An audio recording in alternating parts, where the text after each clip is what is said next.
انسان کے جسم سے روح جب الگ ہو جاتی ہے تو یہ کہاں رہتی ہے، اس کا مقام کیا ہے، اور اس روح کے متعلق ہمارا اسلامی عقیدہ کیا ہونا چاہیے۔ میں نے پچھلے کئی دنوں قبل غالباً روح کے متعلق کوئی بیان دیا تھا، اس پر کچھ سوال بھی مجھے آیا، اس کا تصفیہ بھی کروں۔ بعض لوگوں کا عقیدہ ہے کہ فلاں کے جسم میں روح آتی ہے، فلاں کی روح آتی ہے، اور اس کے جسم میں حاضر ہو کر کے فلاں بولتے ہیں۔ ان تمام کے معاملات کیا ہوتے ہیں؟ اس کو ایک صاحب نے ایک واقعے سے نقل کر کے دلیل کے طور پر پیش کیا کہ روح کسی کے جسم میں آ سکتی ہے۔ اس سلسلے میں آج آپ سے گفتگو کرتا ہوں، اور ہمارا تعلق جو ذکر کی مجلس کا ہے یہ زیادہ سے زیادہ روح سے ہی ہوتا ہے۔ ہم اپنی روح کی تربیت کے لیے ہی ان مجالس میں شرکت کرتے ہیں۔ اللہ تبارک و تعالیٰ نے روح اور جسم کے متعلق قرآن عظیم میں کیا فرمایا؟ پہلی بات تو یہ ہے کہ روح کے متعلق رب تعالیٰ فرماتا ہے، رسول اگر آپ سے کوئی روح کے بارے میں سوال کرے تو آپ فرما دیں، یسألونک عن الروح قل الروح من امر ربی، آپ فرما دیں کہ روح یہ اللہ کا حکم ہے، اللہ کا حکم ہے۔ اسی سے یہ بات ثابت ہوتی ہے کہ روح کو فنا نہیں ہے، یہ عقیدہ یاد رکھ لیں، روح کو فنا نہیں ہے۔ باقی دنیا میں جو کچھ بھی ہے سب فنا ہونا ہے، یعنی جسم ہمارا فانی ہے، فنا ہو جائے گا۔ دنیا میں جو کچھ بھی ہے، زمین، آسمان، چاند، سورج، یہ سب کو فنا ہے۔ روح چونکہ اللہ کا حکم ہے اور اللہ کی صفت یا اللہ کا حکم، کوئی فانی نہیں۔ جیسے قرآن پاک بھی، اس کو بھی فنا نہیں ہے، وہ ہمیشہ باقی رہنے والا ہے۔ قرآن کا مطلب آپ یہ نہ سمجھیں جو اوراق ہیں، جو چھپا ہوا ہے، یہ تو ورق بوسیدہ ہوتے ہیں، ہم انہیں دفن بھی کرتے ہیں، پانی میں بہاتے ہیں۔ قرآن کا مطلب یہ نہیں ہے، قرآن اللہ کا علم ہے جو اللہ کے علم میں موجود ہے۔ یہ سارے اوراق بھی ختم ہو جائیں تب بھی قرآن ختم نہیں ہوگا، اس لیے کہ وہ اللہ کی صفت ہے، وہ ہمیشہ باقی رہے گا۔ بعض لوگ یہ کہتے ہیں کہ روح بھی فانی ہے، فنا ہو جائے گی، یہ غلط عقیدہ ہے۔ اعلیٰ حضرت فاضل بریلوی رضی اللہ تعالیٰ عنہ نے فرمایا، جو روح کو فنا مانتا ہے وہ بد مذہب ہے، بد عقیدہ ہے۔ اب بات یہاں سے شروع کی جاتی ہے کہ روح کے قبض ہونے کے بعد یہ کہاں جاتی ہے۔ دو فرشتے ہیں جن کے حوالے کی جاتی ہے، دونوں الگ الگ فرشتے ہیں۔ مومنین کی جب روح قبض کی جاتی ہے تو ایک فرشتے ہیں رمیائیل، جن کے حوالے کی جاتی ہیں ساری روحیں، اور کافروں کی جب روحیں قبض کی جاتی ہیں تو ایک فرشتہ ہے دوما نام سے، اس فرشتے کے حوالے ہوتی ہیں۔ اب یہ دو فرشتے ڈیوٹی پر مقرر ہیں ان روحوں کے لیے، خازن، جیسے خزانے کی حفاظت کی جاتی ہے ویسے وہ روحوں کی حفاظت۔ اور فرشتہ کوئی بھی اللہ کا ایک بال برابر بھی اللہ کے حکم کے خلاف نہیں کرتا، وہ اپنے کاموں پر مکمل پہرے داری دیتے ہیں۔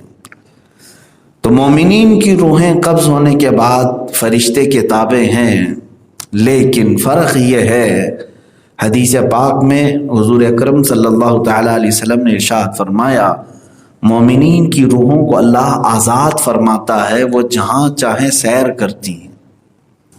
بعض مومنین کی روحیں سبز پرندوں کی شکل میں جنت کی سیر کر رہی ہوتی ہیں۔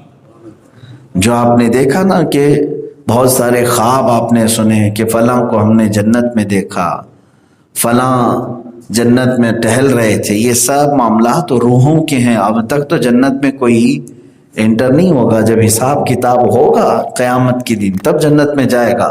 لیکن جن لوگوں کو دنیا میں انتقال کے بعد لوگوں نے جنت میں دیکھا ہے، یعنی وہ ان کی روحوں کو دیکھا ہے، روحیں سیر کرتی ہیں جنت کی۔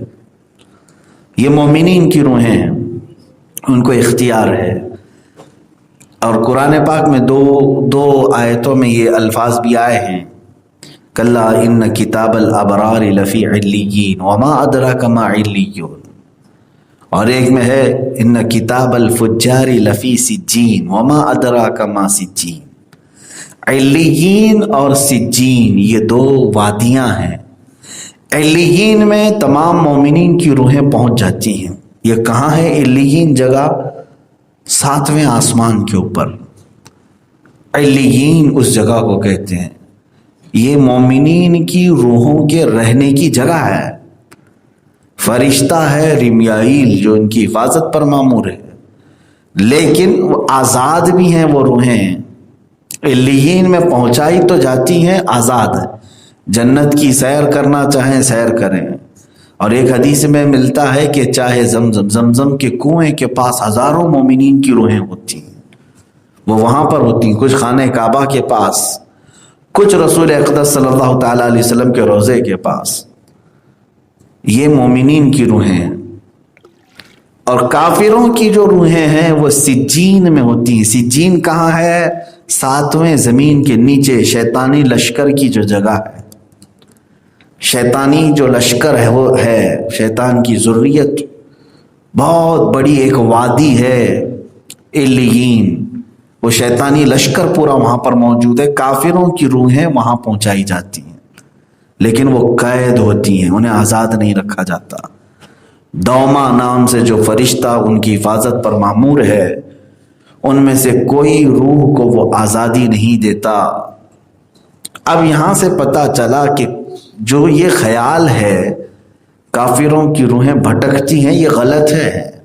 وہ تو مرنے کے بعد اور زیادہ قید میں جاتی ہیں، وہاں سے آنے کا سوال ہی نہیں ہوتا۔ کافروں کی روحیں قید میں ہیں، مومنین کی روحیں آزاد ہیں۔ آزاد ہے اس کا مطلب یہ بھی نہیں کہ جس پہ چاہے سوار ہو جاتی ہیں۔ تناسخ ارواح کا عقیدہ کفر ہے، کفر۔ تناسخ ارواح کسے کہتے ہیں؟ جیسے فلاں کی روح فلاں کے جسم میں آ گئی، یہ عقیدہ رکھنا کفر ہے، اسلام سے نکل جائے گا بندہ۔ لیکن بہت سارے لوگ جہالت کی وجہ سے ان تمام معاملات کو سچ مان لیتے ہیں، اور کچھ علاقوں میں ایسا ہوتا بھی ہے۔ پریکٹیکلی طور پر لوگ کہتے ہیں کہ آپ بتائیے ان کے جسم پر کون آیا ہوا ہے۔ مثال کے طور پر آپ کے محلے سے کسی کا انتقال ہوا، یہاں پر کسی کا انتقال ہوا، اب آپ کے گھر میں مثال کے طور پر آپ کسی کی دادی تھی، دادی کا انتقال ہوا، انتقال کے بعد کہاں ہے آپ، کہاں رہ رہے ہیں؟ پاک سائٹ وکرولی میں رہ رہے ہیں، اور پھر ممبئی میں، ممبئی سینٹرل میں جائیں، وہاں کسی ایک عورت کے جسم پر وہ یہاں کی دادی آئی ہوئی ہے۔ وہ کیسے پتا چلا؟ وہاں کے گھر والوں کے پاس ایک خاتون ہے جو بڑبڑا رہی ہے اور کہتی ہے میں پاک سائٹ میں رہتی تھی، فلاں مجھے فلاں نے مارا ہے، فلاں نے وہ کیا ہے، میری 4 بہنیں ہیں، میرے 2 بھائی ہیں، وہ سب پورے یہاں کے خاندان کی ڈیٹیل بتا بھی رہی ہے۔ تو وہاں کے لوگ پتہ کرتے ہوئے یہاں آ گئے، پوچھا کہ یہاں کوئی ایسی خاتون تھی؟ تو لوگوں نے کہا ہاں تھی۔ کہاں ہے؟ کہا انتقال ہوا۔ ارے انتقال ہوا؟ وہ تو ہمارے گھر میں ہماری فلاں خالہ کے جسم پر آتی ہے اور تمہارے گھر کے سارے قصے بیان کرتی۔ اب ان لوگوں کو یقین ہو گیا کہ دادی جو ہے فلاں خالہ کے اوپر آتی۔ کیسے یقین ہوا؟ آپ بھی اس جگہ پر کھڑے رہیں گے تو یقین ہی کریں گے کہ وہ ممبئی میں رہنے والی ایک عورت وکرولی کی کسی گھر کے بارے میں کیسے جان رہی ہے۔ اس کے 4 بہنیں ہیں، 2 بھائی ہیں، گھر کے معاملات وہ وہاں رہنے والی خاتون کیسے جان رہی ہے؟ ضرور ان کی دادی ہمارے گھر کے خالہ کے جسم پر آئی ہے، وہی بتا رہی ہے۔ میرے عزیزو، نہ خالہ کے جسم پر دادی آتی، نہ دادی کے جسم پر خالہ آتی ہے، یہ کوئی تعلق نہیں۔ ابلیس، شیطان مردود کسی کے جسم پر سوار ہوتا ہے اور وہ ادھر کے حالات لے جا کر اس کی زبان پر بولتا ہے تاکہ گھر والوں کو یہ لگے کہ فلاں کی روح آ گئی، اور روح کے آنے کا یقین رکھ لیتا ہے آدمی تو کافر ہو جاتا ہے۔ شیطان کا صرف یہی مقصد ہوتا ہے، شیطان چاہتا ہے کہ اس کا ایمان چلا جائے، یہ مان لے کہ اس پر آئی ہوئی روح ہے، یہ تو خیر میں نے دادی اور خالہ کی مثال دی تھی، دادی اور خالہ کی مثال دے دی، خیر ہے، لیکن مسلمانوں میں یہ عقیدہ گھر کر گیا ہے کہ کسی کے جسم پر غوث پاک آتے ہیں، کسی کے جسم پر غریب نواز آتے ہیں، کسی کے ہاں سواری آتی ہے فلاں پیر صاحب کی۔ یہ سواریاں کیا ہیں؟ روحوں کا اس طرح کسی کے جسم پر سوار ہونے کا عقیدہ رکھنا کفر ہے میرے عزیزوں، یہ نہیں آ سکتی، اسلامی عقیدے کے برخلاف ہے۔ مومنین کی روحوں کا میں نے مقام بتا دیا، وہ کہاں ہے؟ اعلیٰ علیین میں ہے، اللہ ہمیں بھی علیین میں پہنچا ہے۔ اور کافروں کی روحیں سجین میں ہیں، یہ دونوں لفظ قرآن پاک میں سورہ مطففین میں آئے ہیں 30ویں پارے میں۔